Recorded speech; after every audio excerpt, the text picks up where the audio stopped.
Opo. This one we cater po mga beauty products, mga pang hair care, mga supplement din.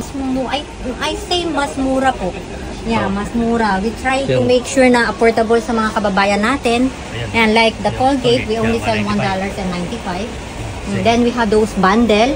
So you buy 2, you get more, $20 na po siya instead of $24. $4 different. Yung mga shampoo.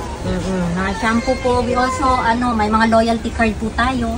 We also cater chocolates. Yan. If you are yung mga pangbalikbayan, mga pang-box, we also sell $3.95 mga ganyan.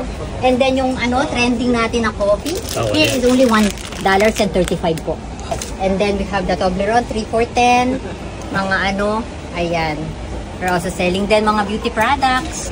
And then the supplements, mga Myra E.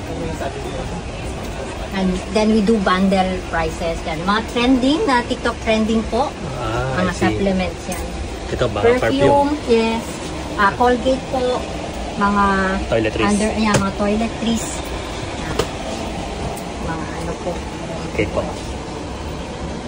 Mga sunscreen, retinol. Yan. Yung mga normal na mga trending talaga. We also have Korean brands. Korean brands. Okay. So nice.